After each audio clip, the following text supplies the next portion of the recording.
ante un evento perturbador de la clase que sea. ¿Cómo se hace un plan familiar? Lo vamos a hacer aquí rapidito. Se van a reunir con sus familias. Familia es todo aquel que vive en un mismo lugar, desde la abuelita, el abuelito, incluidas las mascotas, hasta el bebé. Se incluye en el plan familiar a todo el mundo, todos los que habitan un lugar. Tienen que sentarse a conversar y hablar de la realidad que tenemos. Hay riesgo.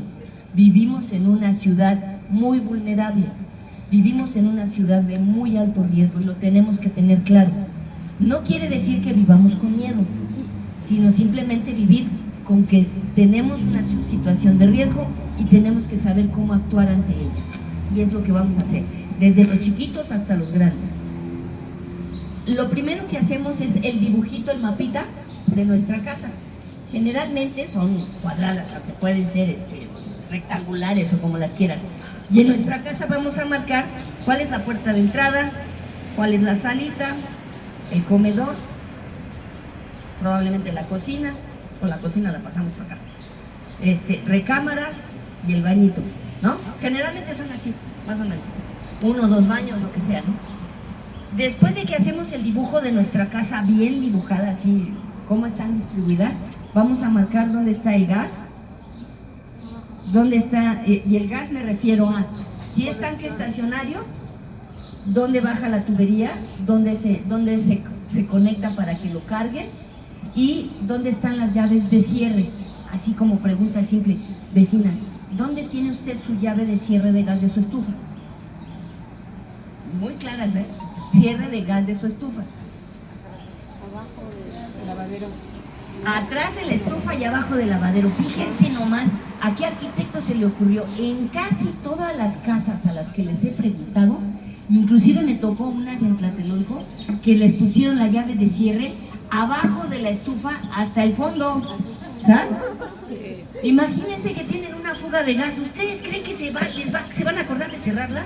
No. Las conexiones de gas tienen que estar a la mano, ¿sí? Alejadas de la fuente del calor, y deben ser de 1/4 de vuelta.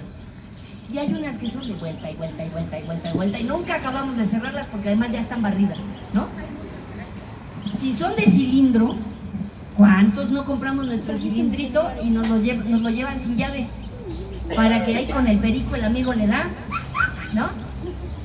Y entonces ya está hasta barrida, y le ponen su valvulita Pictel ahí con su periquín, y de repente tenemos un olorcito a gas en el patio. Esas son cosas que nos pueden poner en riesgo en casa. Si bien es cierto que por eso las instalaciones de gas tienen que estar al aire libre para que se ventilen y no se acumulen, si no tenemos la precaución adecuada, pueden ingresar a casa y se acumulen, y si llegan a la condición necesaria, pueden ser explosivas. Entonces, aguas. Señalamos en casa nuestra instalación de gas y la revisamos periódicamente, sobre todo después de un temblor. ¿Sí? Ahorita platicamos de eso. También vamos a revisar nuestras instalaciones eléctricas. ¿A qué me refiero? Todos los contactos de casa, que esté distribuida la carga. Que no todo esté cargado hacia un solo contacto, sino que tengamos varios, que esté bien distribuido, y que generalmente ya se habla de 3 fases. Antes eran bifásicas las instalaciones, ahora ya se habla que sean trifásicas, ¿sí? Y otra cosa muy importante, si tienen de pastilla, ¿cuántos tienen de pastilla su instalación, de su luz? ¿Cuántas pastillas tienen? ¿Tú tienes 2 pastillas, tú? No, ahí está, ¿eh? 3. ¿Y qué apaga cada pastilla? Porque generalmente las pastillas cortan un sector de luz, y tenemos que marcar qué sirve. En nuestro tablero hay un cuadrito, hay una rayita para que haya nota. Apaga la luz apaga los muebles de cocina. Yo, por ejemplo, en mi casa tengo una especial para todo lo que son equipos de cocina, y todo lo demás tengo otra que son para enchufes y otra que es para la luz de arriba, o sea, por ejemplo. Y hay que ponerlo, porque cuando tenemos un evento en casa, saber qué vamos a apagar, ¿no? Después, ¿qué otra? También se sugiere que se conozcan las instalaciones hidráulicas. Estas en general no representan ningún riesgo, pero hay que evitar las fugas de agua. Hablando de que, de que tenemos que cuidar nuestro planeta. Y entonces ya tenemos ubicado aquí que en nuestro bañito tenemos el excusado, tenemos la regadera, ¿no? En la cocina que dijimos que iba a ser esta, aquí le ponemos su patiecito. Entonces aquí tenemos el cilindro, o si es tanque de estacionario, lo tenemos en la azotea. Señalamos en otro planita, azotea, y ahí ponemos el tanque. Otra cosa que tenemos que señalar en nuestro mapa son las cosas que nos pueden representar un riesgo. Por ejemplo, tan simple, ¿cuántos no tienen una bicicleta? Ahora, que está tan de moda que todo el mundo anda en bici, ¿sabes? Llega nuestro marido, generalmente porque son los hombres más que nosotras, ¿sí? Llega el amigo y con su bici, y ahora ¿dónde la ponemos? Porque ninguna casa está diseñada para guardar una bicicleta. Y entonces generalmente acabamos poniendo la bicicleta en el pasillo o afuerita, ahí en la puerta para que no nos estorbe. Y las bicicletas tienden muy fácil a caerse por su forma y se vuelven un obstáculo y nos puede costar la vida. Sugiero a aquellos que tengan bicicleta, vean cómo colgarlas. Es la mejor manera, ¿sí? Todos los muebles, libreros, quitar los libros que no usamos. Ya las cosas han cambiado tanto de cuando yo estudié, ahora que tú estás estudiando, amiga, sumas diferente que yo. Y escribes diferente que yo. Sí, no, es que es impresionante. Yo así le hacía, ¿no? Y ustedes ya nomás agarran y le pican. Entonces, ¿qué significa? Aquellas mamás que suelen guardar los libros, porque el libro del niñito, no, desháganse de las cosas que ya no se usan en papel. ¿Por qué? Porque se vuelven leña para fuego. Y en caso de un cortocircuito o de un incendio, esos libros que con tanto amor guardamos se convierten en nuestro mayor problema. Pero también hay una cosa que tampoco nos han dicho: tienen peso. Y en un temblor es peso. Los tribunales ¿se acuerdan los que estaban en Pino Suárez en 1985? Esos tribunales se cayeron por las toneladas de papel. Entonces aprendamos de esa experiencia. Eliminemos peso de casa, que nuestra casa sea ligerita, que tengamos pocos obstáculos, que no nos vayan a caer lámparas, que no nos vayan a... ¿Cuántos no tenemos el florero de la tatarabuela, no? Una cosota ahí enorme que ni usamos porque gasta mucha agua y nunca vamos a tener tanta flor, pero ahí lo tenemos. No, digo, no tengo nada contra la tatarabuela de nadie, pero si no usamos las cosas, no las conservemos, y lo digo con mucho respeto. Aprendamos a vivir ligeritos, ¿sí? Ok, ya identificamos todos los riesgos adentro de casa. Lo siguiente que vamos a hacer es identificar los riesgos de fuera de casa. Ejemplo, si yo vivo en un edificio de 2, 3, 4, 10 pisos, mi riesgo más grande va a ser la escalera. ¿Sabes? Nunca usar escalera en un momento de temblor. Pero ¿qué tengo que sí verle a mi escalera? Lo que tantos vecinos y vecinas hacen: el pasillito de la escalera retacado de macetas. Es peso también. Y otra cosa que tampoco pensamos: cuando regamos las macetas, toda esa agua que escurre oxida nuestras escaleras. Todas las escaleras tienen una parte de metal y entonces se vuelven un riesgo. Entonces, si bien es cierto que las plantas son una chulada, a mí me gustan las plantas, yo tengo mis macetas de allá, vivo en edificio también, pero allá abajo tengo mis macetas y las cuido y todo. ¿Sí? Procurar evitar que bloquee y evitar también el peso, el sobrepeso. Los que tenemos balcón, los que tienen balcón, no le pongan plantas a su balcón, es peso. Y los balcones suelen vibrar más, entonces se vienen abajo. Hay muchos edificios en la Roma y en la del Valle que les están quitando los balcones, que es que para resolver el problema de la vibración. Y seguramente tenían mucho peso esos balcones, ¿sabes? Bueno, puedes tenerlas, pero el punto es que las pongan en puntos estratégicos, en esquinas, para que no estén en el centro, para que no te pandeen la azotea. ¿Sí me explico? O sea, todos en nuestras casas, ahorita les explico cómo más o menos en términos generales, tenemos las columnas, entonces las macetas, el mejor lugar es en las esquinas, o si aquí pasa una pared, allá abajo, ahí puedo poner mi tirita de maceta. no hacerla en los huecos, en los vacíos. ¿Sí? Ya identificamos, pero ¿qué otra cosa puede ser si vivo en edificio? Ahora, si vivo en casa, pues igual. ¿Qué otra cosa puede ser la eliminación de riesgos en la calle, en externos? Gasolinerías, iglesias, ¿sí? Antros, escuelas, todo lo que me puede alterar el orden para que yo lo tenga identificado. Y ya que hice mi planito interior y exterior de riesgos, ahora voy a hacer mi planito de zonas de menor riesgo.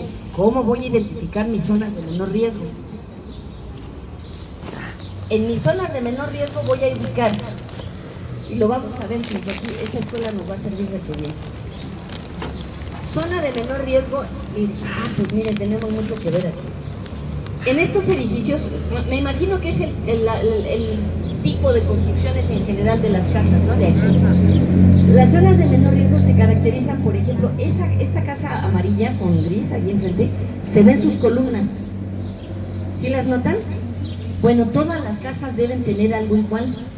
Hay que ubicar las columnas, y las que me da un punto de seguridad o de menor riesgo es la que tiene continuidad. ¿Qué quiere decir? Que va desde abajo hasta arriba, como esta azul marino. ¿Sale? Esas son las que más difícilmente se caen. Lo que sí se puede caer en un sismo son las paredes de ladrillo, por supuesto. ¿Sí? Esas se caen, que es lo que le pasó a casi todos los edificios de la Roma y parte de la del Valle. Los ladrillos se reventaron. ¿Por qué? Porque la estructura, a la hora que trabajan las columnas y las traves y hacen esto o así. Y entonces el ladrillo que está en medio, pues se quiebra. ¿Sí? Nosotros vamos a ubicar en nuestra casa dónde está nuestra zona de menor riesgo, entendida por las columnas que acabamos de ver, como esas o como estas. Las columnas, vamos a hacer un dibujito así, más o menos, yo no sé dibujar, es un edificio. Fíjense que si tienen sus columnas y sus traves, las traves van a la par del techo. Generalmente las losas, los techos son los que hacen las losas. Estas van a ser nuestras zonas de menor riesgo, donde encontremos. Y al interior de casa también debemos ubicar en dónde va la columna. Desafortunadamente muchas casas tienen su repellado, pero lo podemos ubicar por fuera o donde veamos esquina, ahí seguramente hay una columna. Hay otras casas que no tienen, que son así, que no tienen columnas, nada más son así.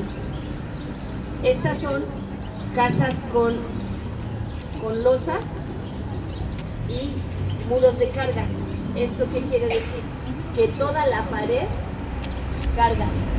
Ahí no puede, ahí toda la pared sería nuestra zona de mayor resistencia. Ojo, no podemos alterar la estructura original de un inmueble. Cuando les cambiamos alguna pared, porque para ampliar la sala, ¿cuánta gente no lo hace? Dañamos la estructura de nuestras casas y podemos ponernos en riesgo. ¿Sale? Bueno, ya hicimos todo esto, ya hablamos con la familia, ya encontramos nuestros puntos de menor riesgo.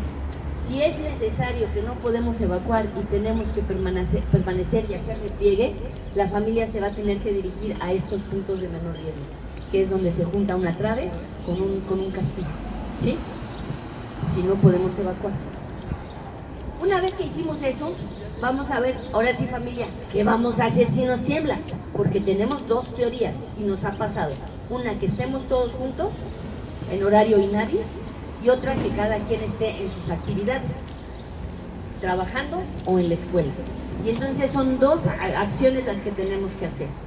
Generalmente lo que hacemos todos los papás es: tembló, salgo como cohete y me voy a la escuela por los hijos. Eso es así como que natural, de ley. Ok, no les puedo decir que no lo hagan, pero tengan contemplada una cosa: en las escuelas también hay planes de emergencia. En las escuelas también tienen sus protocolos. Y en teoría, les puedo decir que hoy tenemos las escuelas más seguras de la ciudad, porque ya se hicieron sus dictámenes, ya se hicieron muchas otras cosas que antes no las tenían. Entonces, sí, papás, salgan corriendo por sus hijos, claro, pero tranquilos, el 95% de las escuelas va a estar bien. sea del gobierno o sea particular, tienen su plan de emergencia, tienen un protocolo que seguir y lo tienen avalado por la SEP. El caso de la escuela Repsamen fue un caso extraordinario, muy triste, muy doloroso, pero es un caso extraordinario. De ahí en fuera, los daños en las demás escuelas fueron pues, relativamente aceptables, o sea, para el mundo de niños que hay, ¿sí? Entonces tengamos calma. Determinemos quién de la familia va a ir por los hijos, sobre todo para los de secundaria para abajo. En las prepas, en algunas prepas los dejan salir y en otras prepas no los dejan salir. Conozcan el plan de emergencia de la escuela. Vean si sus hijos van a tener opciones o no. Colaboren con la escuela en ese sentido. Y eso les puedo asegurar que les va a dar mucha tranquilidad como padres en relación a lo que a sus hijos les puede pasar. También establezcan con los jóvenes, sobre todo para los que tienen hijos más jóvenes, un punto de reunión familiar. ¿Qué quiere decir? Da nuestra casita, ya ubicamos nuestro edificio, nuestra casa, acá estamos y tenemos dos opciones. Una opción es en qué parte de la colonia nos vamos a reunir en caso de que algo pase. Generalmente lo que se sugiere que sean plazas, parques, camellones, jardines. Eso es lo que se sugiere que se escoja como punto de reunión y es a donde todo el mundo debe de llegar. Por ejemplo, hay un sismo como el de este viernes y yo estoy con mis amigotes echando el cotorreo. Lo primero que voy a hacer es dirigirme a mi casa, pero si por alguna razón no puedo llegar a mi casa o mi casa tiene daño, ya no voy a ingresar, eso lo tengo que tener claro. Tengo que irme a mi punto de reunión familiar o en caso de edificio, el punto de reunión que hayan decidido todos los edificios, todos los vecinos, porque entre todos pueden organizarse y poner un punto para que ahí lleguen los hijos de todos y haya alguien conocido con quien puedan hablar. Si acaso no hay uno, también pueden escoger un punto de reunión con otro familiar que viva relativamente cerca. Y en el caso necesario, o yo voy a hacer el punto de reunión de mi familiar si mi familiar tiene un problema, o él va a ser mi punto de reunión en caso de que tengamos un problema. Puede ser de ida y vuelta y nos podemos ayudar así con la familia. El saber que tenemos un punto de reunión nos tranquiliza mucho porque sabemos que no vamos a andar como vagos, como despistados. En el 85, ¿se acuerdan cómo andaba la gente peregrinando buscando a sus familiares? Evitemos eso, aprendamos de esa experiencia, aprendamos de que tenemos un lugar en donde nos vamos a reunir todos o una casa de un familiar. También con la familia tienen que hablar de los teléfonos de emergencia. Es muy importante que tengan una lista de teléfonos de emergencia. Ahora con el 911, que particularmente a mí no me gusta, pero pues es lo que hay, el 911 tienen acceso a muchos servicios, pero no está de más que tengan adicionalmente seguridad pública, sistema de aguas, Comisión Federal, algún familiar cercano, la familia que tengamos de urgencia, un servicio prehospitalario, Cruz Roja y todo eso, para que en caso, y no lo queramos, pero lo necesitemos, podamos recurrir a ellos rápidamente, ¿sí? Y por último, en el plan familiar debemos contar con nuestra maleta de vida. Esta a mí me causa mucha gracia porque en la tele lo han oído, ¿no? Pues en nuestra maleta de vida vamos a meterle nuestros papeles, actas de nacimiento, título, registro público, papeles del banco, escrituras, y de repente es un montonal de papeles. Y una señora en una de las pláticas que di, igual así como ustedes, llegó la señora y yo sí tenía mi maleta de vida, pero cuando me la puse, ay caray, no podía ni caminar de todo lo que pesaba. Entonces la sugerencia es, escaneen documentos y guárdenlos en una USB o mándenlos a la nube para los que son más tecnológicos y le entienden de bien a esa cosa, yo no, ¿sí? Guarden sus papeles en tecnología y entonces conviertan su maleta de vida en una verdadera maleta de vida. Debe tener agua, algo de alimento, ¿sí? Si tienen algún familiar con algún padecimiento, únicamente padecimiento determinado médico, agreguen un tratamiento, una cajita de este tratamiento. Si tienen mascotas, agregar alimento para la mascota o su carnet. En el plan familiar deben incluir, ahorita que me acuerdo que vi el perrito, incluyen a su mascota. No se vale y no es justo para nadie, ni para los dueños ni para los animales, que los echen a la calle. Hemos tenido en estos eventos experiencias muy tristes. En 1985 todos los perros que salieron, o los gatos y todos los animalitos que se escaparon porque los dueños dejaron sus puertas abiertas. Después hubo un operativo del gobierno muy fuerte para cacería de perros, porque hubo proliferación de enfermedades de rabia. Y en el 2017, ¿qué fue lo que pasó? Las redes hicieron un extraordinario trabajo, pero también hubo gente que abusó de eso y andaban regalando animales así al por mayor, regalando por 2,000, 3,000 pesos, ¿verdad? ¿No? Pero la verdad es que para el animal también se espanta, los humanos nos espantamos y debemos incluir a nuestra mascota. ¿Cómo es eso? Entrenándola, no hay de otra. Ven aquí, te pongo la correa rápido, o lo ideal, meterlos en una transportadora. A mí particularmente me cuesta mucho trabajo meter a mi perro en transportadora. Yo le pongo una pechera y vámonos, así hasta la cargo, así, pero volandito. ¿Sí? Los gatos son más difíciles, ¿sí? Y tienen más posibilidades de sobrevivir, a diferencia del perro. Pero también tienen mucha gente que tiene sus loritos, que tiene sus canarios, sus tortugas, esos los tienen que incluir. Miren, vecinos, a mí me tocó, y lo digo muy, muy triste, animales muertos de hambre, porque ahí se quedaron, tortuguitas y esas cosas, porque pues, ya no regresaron, o sea, no se vale. Hablando de que el planeta está vivo y de que debemos ser amables con el planeta, también seamos amables con las especies inferiores que se deben a nosotros, ¿sí? Todo eso lo incluimos en nuestro plan. La maleta de vida tiene que durar entre 3 y 5 días y vamos a hacer ya un recuento cortitito. ¿Por qué entre 3 y 5 días? ¿Se acuerdan en 1985 que tardaron 3 semanas en llegar las ayudas? Digo, sobre todo que nuestro flamante gobierno en ese momento dijo que no había emergencia. Y entonces todo en el mundo se atrasó. Ahora hagamos memoria, este 7 de septiembre y este 19 de septiembre. Las ayudas empezaron a llegar el mismo día. ¿Sí? Es impresionante el mundo, cómo se movió. Y nosotros mismos, caramba, cómo nos movimos. Yo me la pasé 3 semanas en Álvaro Obregón 286 hasta que se acabó.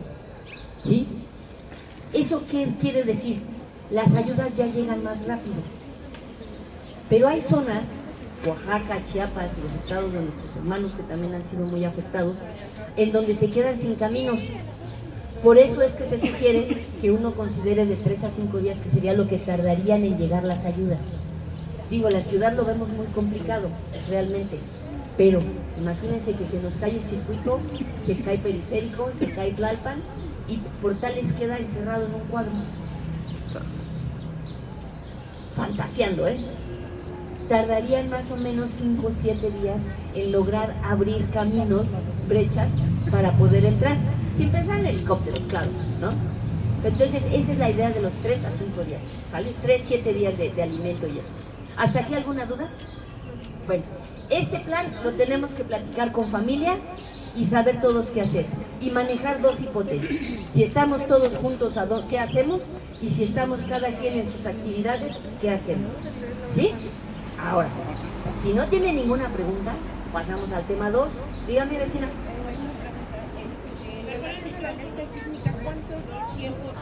Ese es el tema 2. A ese es a lo que voy. Dígame. No, fuerte.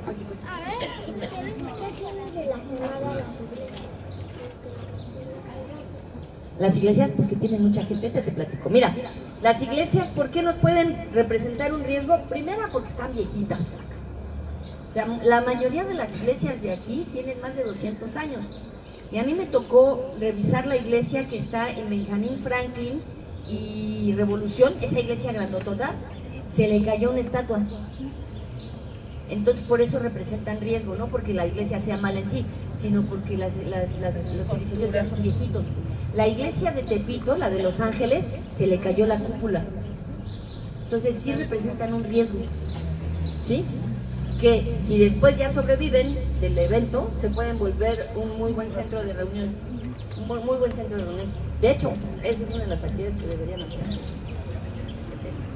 A mí me quedó una duda cuando empezó a decir esto. ¿Qué problema hay en los subterráneos? Por ejemplo, de 8 de agosto, yo estoy a un paso ¿Ya lo traes?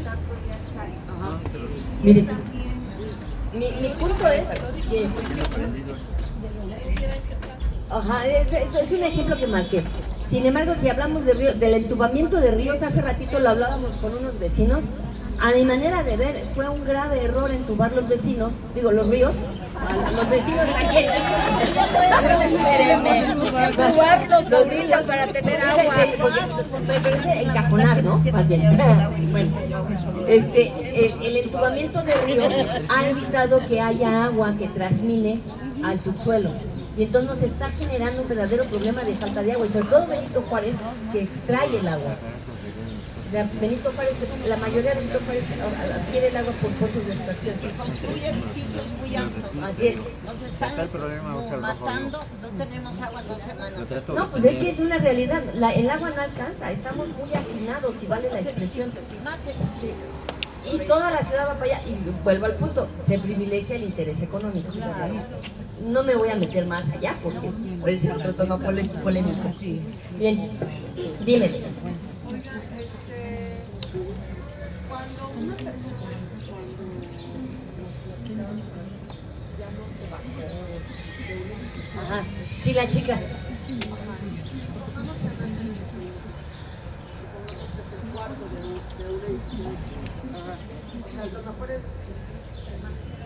Subir o bajar. Miren, esa es una pregunta que me hacen muy frecuentemente, porque me ha tocado. Yo vivo en el 5º piso, que me subo a la azotea y desde ahí veo cómo se caen todos, ¿no? Es lo que han dicho. No, vecinos. Cuando ya está temblando, ni para arriba ni para abajo. Te quedas. Es muy difícil tener ese temple, vecina, te lo digo muy en serio. Yo siempre era de la costumbre, yo vivo en un 2º piso. Y yo tengo la costumbre de quedarme en mi casa siempre, ya tengo ubicado mi punto de menor riesgo. Es más, hasta tengo un casco ahí para ponérmelo en la cabeza, la pechera de mi perra, y me acomodo ahí en el lugar. Y ahora sí hice el experimento en este temblor del viernes de hacer evacuación en mis 2 pisos. Le platicaba a un vecino de mi 2º piso, en lo que le pongo la pechera a la perra, mi casco, y agarro mis llaves y me bajo, y me voy a mi punto de reunión, hice más de 60 segundos. El viernes trató más tiempo. Ahorita te platico más. Por kilometrajes de Ahí les va, ahorita estábamos hablando de eso. Sí. Sí. A mí, Guerrero, lo que quiera. De saber qué se hace. Yo me he oído de experiencias de personas que sufren un temblor en el metro. El metro es en la zona, es más seguro. Es más seguro. Es el lugar más seguro de México, el metro. La 12, no. No, la 12 no. La 12 no. No, Pero la sí 12 no. puedo meter mis manos al fuego de la 1 a la 7. Es bastante difícil. Nada le ha pasado a nadie en el metro. Sí sienten que se mueve cañón, pero... Así es.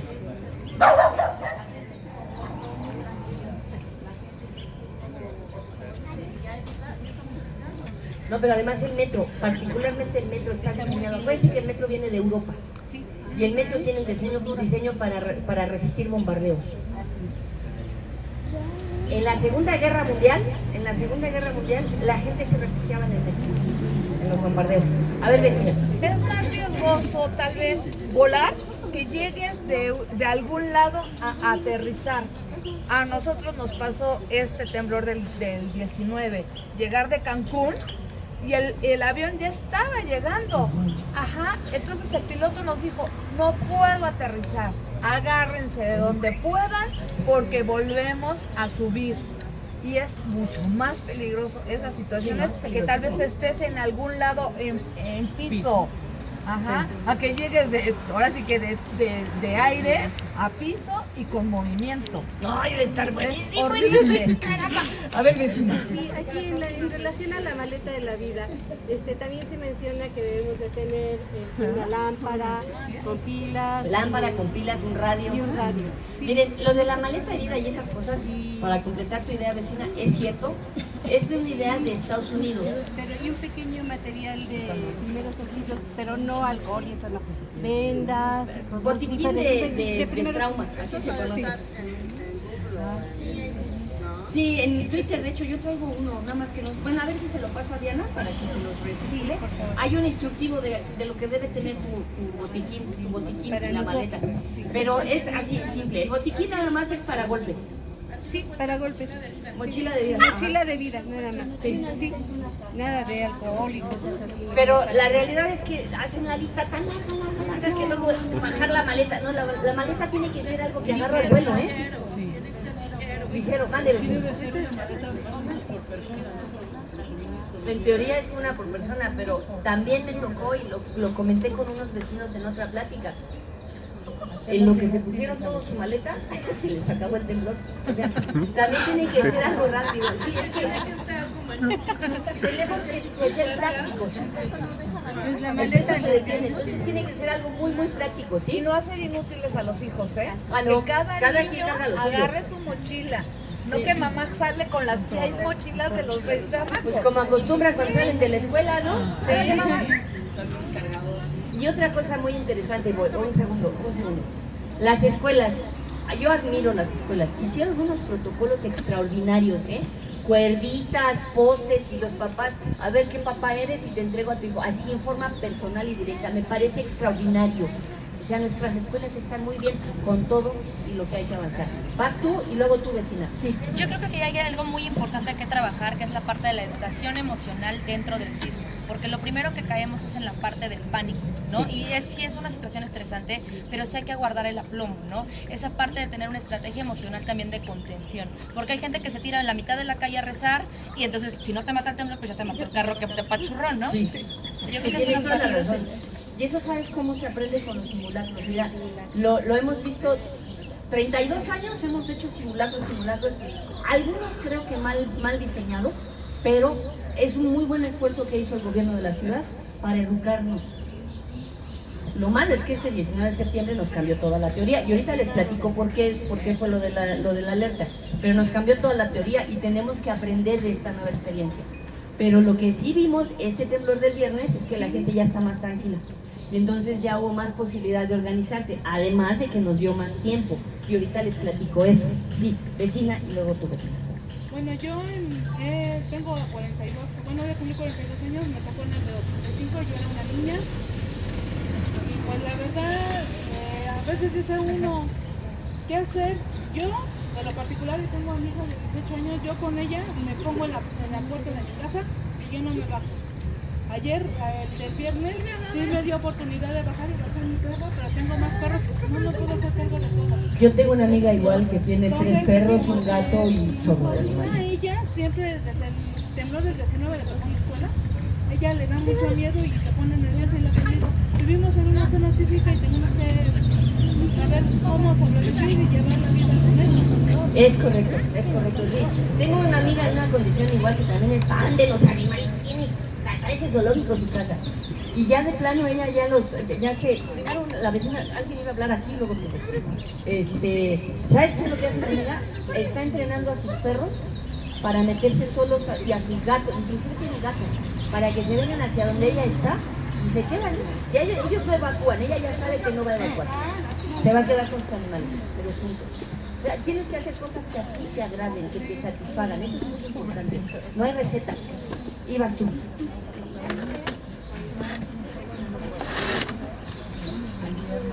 No se escucha nada. 3 personas discapacitadas en casa.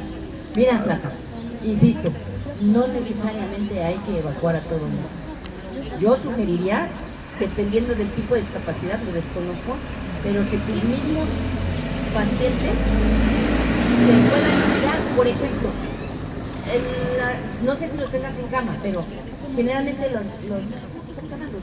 Las bases de las camas son muy resistentes. Entonces, si tienes un paciente que no puede caminar y que está postrado, enséñale a girarse y ponerse a un costado de la sala, a bajar. ¿En casa? No, al tirarse, perdón que lo diga, tirarse a un costado de la cama. Aquí, este es un lugar sumamente seguro. Sí, ahorita platicamos del Triángulo de la Vida, que ahora ya no se llama Triángulo de la Vida, ahora se llama no, se llama Espacio Vital. Ahora le llaman Espacio Vital. Si los tienes en cama, yo sugiero esto, que les enseñes a girarse y así. Si pueden caminar, que se vayan a donde hay columna entrada. Eso fue lo que hice también. La silla de ruedas puede ahora sí que empujarse hacia una columna y una trave. Sí, desde los 15 que me están. Que se tire a un lado de la cama. Los cajones de cama, sobre todo son de madera. Son de madera. Claro, hay riesgo, no quiero decir que no le vaya a pasar nada si se cae, pero es menos probable que muera. ¿Sí? ¿Alguien iba a decirme algo más? En relación a los niños, lo que hemos visto, nosotros estuvimos manejando la resiliencia y todo eso, ahorita en el del 19 con varios grupos que están muy afectados. Una de las cosas que vimos y que platicábamos es que nosotros los adultos somos los que enseñamos a los niños a tener miedo. Entonces, si a nosotros los niños nos ven seguros, tranquilos, a ver, vámonos rápido, vamos a tomarnos de la manita, todo va a estar bien y vamos incluso a veces, no bromeando nunca, sino hablando con seguridad, con tranquilidad, los niños nos responden a eso. Y si nosotros conservamos eso a través de estar, exactamente, dos cosas importantes, hacer todos los simulacros y tener una alternativa, y esto que estábamos hablando ahorita de casa, eso nos da tranquilidad a nosotros y se los transmitimos a los niños.